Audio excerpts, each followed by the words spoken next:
So now we talk about Gauss's law. Okay, so first part we finished.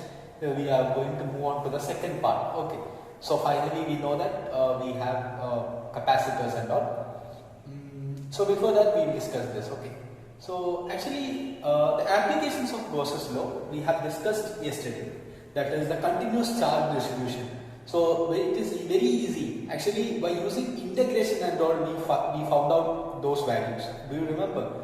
Even in the case of a straight current carrying conductor or any other continuous charge distribution, we found out by using integration. But here by Gauss's law, Gauss's law is just like, I would say that it's an alternative of Coulomb's law. Okay, so what we have done with Coulomb's law, we can do with this also, and we can find out the electric field by using it.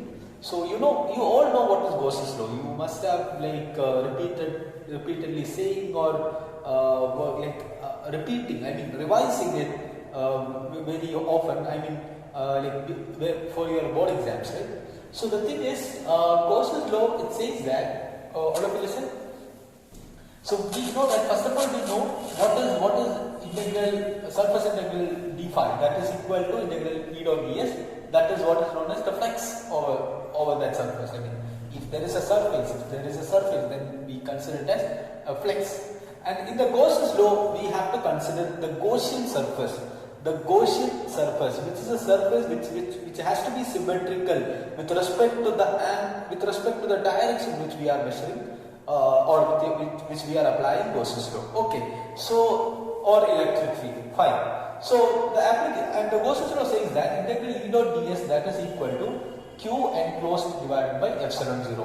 So integral E dot ds is equal to Q enclosed, that is the total charge enclosed per epsilon 0. It does not depend on the radius or the distance from the center or something. It does not depend on that, only it depends on Q enclosed divided by epsilon 0. Alright, so that is what is the first thing. And second thing, what are the applications of Gauss's law? I have given 7 applications over here. These 7 applications are very important. And suppose, like, you must have seen the ring, disc and everything, right? So in those cases, better we follow integration method. Okay, for our understanding, like, we have the equations, that is enough for us. But I am saying, even like if we are like JEE advanced preparing students, like, I would like to tell you that in those cases you try to follow the integration method. But normal cases like shell, sphere, sheet, etc., such cases you follow this one. Okay, both are like, this would be better in these cases. So let's talk about that. All of you listen. So first one, long wire. What is the long wire equation? That E is equal to lambda by 2 epsilon naught into y. What is y? Y is the perpendicular distance to that point P. Okay. So which is or you can write. So there was a shortcut I have seen. 18 into 10 to the power 9 lambda by y. Okay. So this 1 by 2 pi epsilon 0. The value 1 by 4 pi epsilon 0, we know that is 9 into 10 to the power 9. So 1 by 2 pi epsilon 0 will be equal to 18 into 10 to the power 9. 18 into 10 to the power 9 divided by lambda into lambda by y. Now what is lambda? It is the line charge density. It is the linear charge density. Okay. So next one, shell. Shell means inside hollow spherical shell. Okay. In a shell, that is E inside is equal to 0. That we know. From the graph it is very clear. Look at the graph. Okay. So E outside, Q by epsilon 0, Q by 4 by epsilon 0, x square. So this is x is increasing. Okay. This is what is R. At the surface, Q by epsilon 0, R square. So the maximum value will be Q by epsilon 0, Q by 4 by epsilon 0, R square. Okay. This is this value. And again, so next is solid sphere. So solid sphere, the case would change. Why? Because inside the solid sphere, things are there. Okay. So solid sphere, you look at the values. It's very important. First one, at the surface, say Q by 4 pi epsilon 0 R square. What about inside? Q 1 by 4 pi epsilon 0 Qx divided by R cube. 1 by 4 pi epsilon naught, 1 by 4 pi epsilon naught, q into x divided by r cube. This is what is E inside. What is E outside? Same. 1 by 4 pi epsilon 0 q by r square. So one thing you must have noted that, like when you consider a solid sphere and or hollow sphere, whatever it is, a charge is enclosed in it.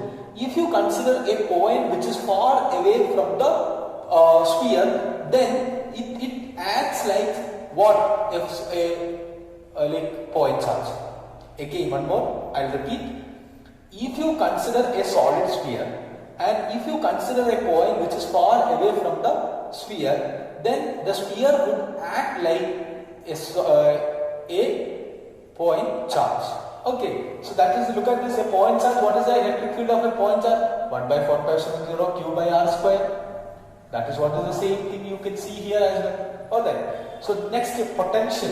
Potential due to a solid sphere. Why we are not discussing shell potential? Because this is, we have already discussed in the previous videos. So you can check with the previous videos. You will see this thing over there. Okay. What is the outside potential? 1 by 4 pi epsilon 0 q by x. Same. V surface 1 by 4 pi epsilon 0 q by r. But V inside is very important. You keep in your mind. Okay. So with respect to the value of r and x, with respect to the value of r and x, you have to change it and you have to integrate it. Okay, here since it is a general case, we are not supposed to, we don't have to solve it. So integrate r to x minus qx square dx divided by 4 pi epsilon 0 r cube. Okay, this is dx into x plus q by 4 pi epsilon 0 r into dx. So this is what plus r when x is less than r, when x is less than r. So this is what is the total potential inside, total potential inside. So you know that formula, and it is not that much important, I mean not that level important, but anyways you have to look at this. And but this graph is very important. Look at the graph. This particular case, so the graph is just like, it is the shape of the graph. You have to check the shape of the graph. It is coming like this. Okay, look at this. It is coming like this. Okay, and this is the field graph. This is the potential graph. Okay, of a solid sphere. Solid sphere. Alright. Next is thin plane sheet. Thin plane sheet. So this is very important. Look at this.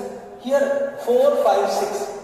4, 5, 6 are like, you will get confused sometimes. Okay. It's a thin plane sheet. Okay, thin plane sheet. What is the value? Sigma by 2 epsilon 0. Again, charged surface. Charged surface means only one surface we are considering. Then E by E is equal to sigma by epsilon naught. Next, electric field due to a conducting plate. Conducting plate, that is sigma by 2 epsilon 0. Only one thing you have to note, all the values are sigma by 2 epsilon 0 except one. What is the charged surface? Surface. Instead of sheet or plate or something, this is just a surface. Then that is E is equal to sigma by epsilon 0. And this is all you know, right? This is all we have solved in the board classes. So look at this. This is first one and second one. E1 and E2 we have to find out. It could be like sigma 1, it could be sigma 2, whatever it is. Sigma by epsilon 0 you can consider. So when you consider only one surface, sigma by epsilon 0. Okay. So again, what about, look at the direction. It is very easy to find out the direction. I'll give you a small intuition. I'll give you a small idea to find out the direction. Okay. So here this is the positive plane, this is the negative plane. Alright. Okay. How do we find out? There are three regions. This is region number 1, region 2, region 3. We have to find out the electric field in each region. We know the value. What we need is whether it is plus or minus. It's easy to understand. Look at this. Let's consider this point. How do you find out? First you consider plate number 1. Take a small positive test charge. Small positive test charge. Keep it here. Small positive test charge or unit charge. Keep it here. So due to this plate, it will move towards in this direction because of repulsion. So this is E1 in the direction. Due to this plate, it will move towards that direction because of attraction.